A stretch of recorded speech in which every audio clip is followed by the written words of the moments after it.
Shout out to James of Cincinnati Bengals Talk, as always, because he posted this article on SportsIllustrated.com, and I'm going to go ahead and talk about it. So, this is Jamarr Chase talking about his future with the Cincinnati Bengals. Listen, at the end of the day, Chase is on contract for the next 2 years. Then he's on contract. We could franchise tag him for the 3 following years if we really wanted to, right? We have the ability to do that. Now, keep in mind that in 3 years' time, when his first franchise would hit, he would, in theory, be getting the top 5 salary of the top 5 positions top 5 paid players at his position. So it might end up being $40+ million his franchise tag. Just a little side note. I think a lot of people realize that is that in 3 years' time, if all these receivers are making more and more and more money, they could, in theory, be being paid $40+ million, which would in average be $40 million for Chase.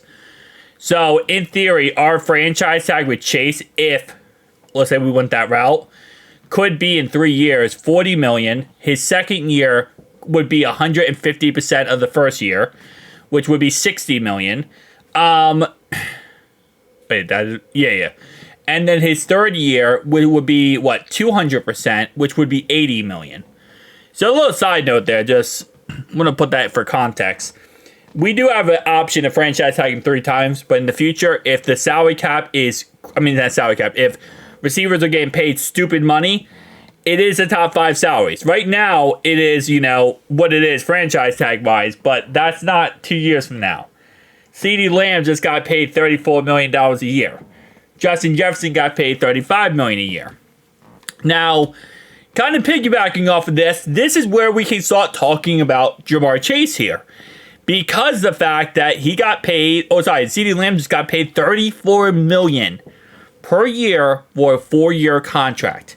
That is less than Justin Jefferson, which is crazy because you would think as a receiver who is now up for, contract, he would want to make the most money.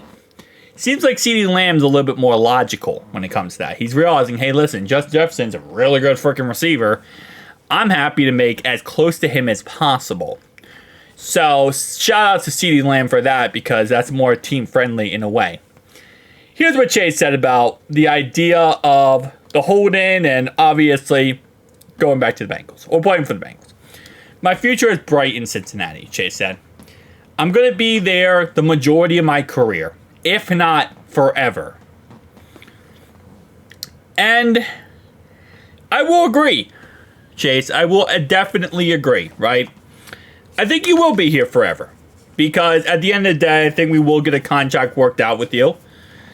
But again, it is this mentality of, we want to make you happy, but we also want to be able to function as a football team. And at some price tag, that becomes almost impossible, right?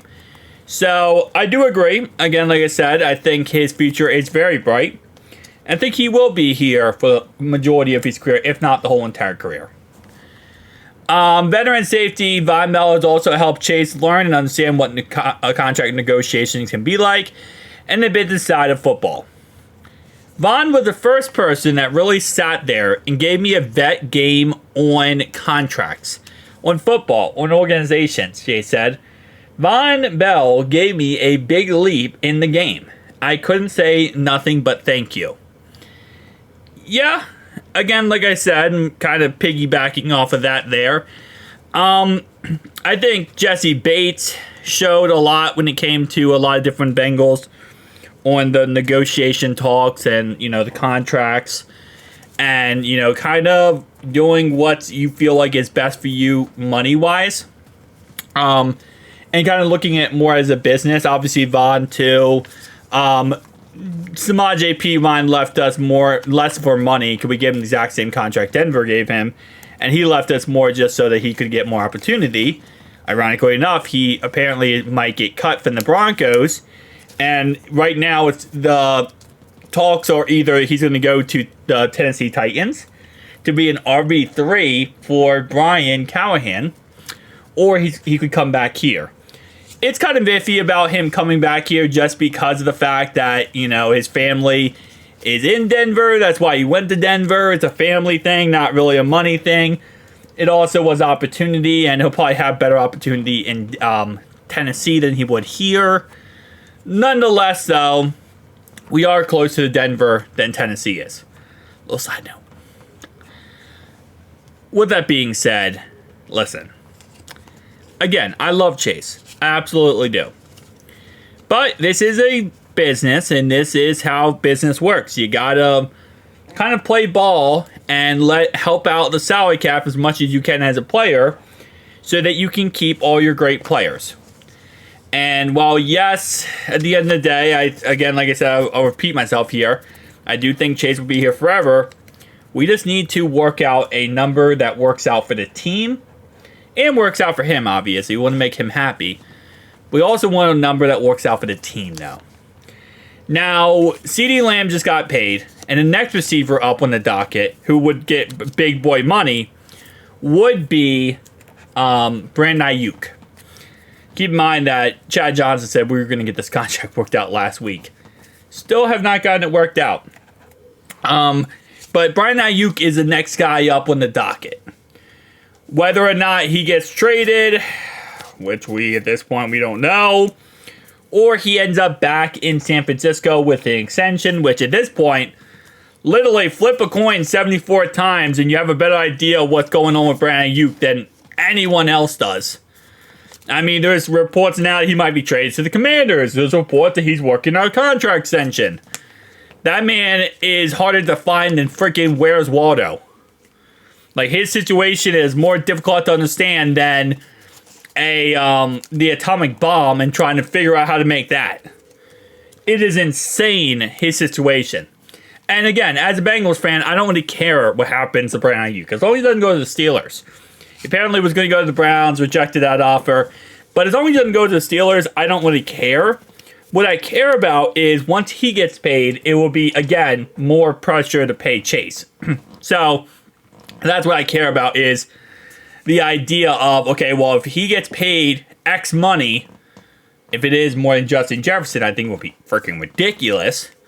But if he gets paid X money, it would give Chase a better framework of how much he should get paid. And at the end of the day, you know, kind of piggybacking off the Von Bell situation, I understand Von Bell gave Chase a lot of talks about negotiation, about a lot of stuff when it comes to, you know, contract stuff. But at the end of the day, look how it worked out for Von Bell. Von Bell left us, right? Went to get paid a bag. Okay? Left us to get paid a bag. Went to Carolina, and it didn't work out. It was a mess. It was ugly. It was an awful team, awful situation. Now he's back. And now he's happy.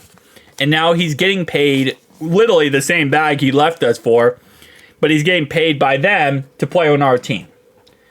So I think, if anything, with the Von Bell situation, that's a kind of takeaway you can have, is like, whoa, you know, it worked out pretty well when Von Bell came back.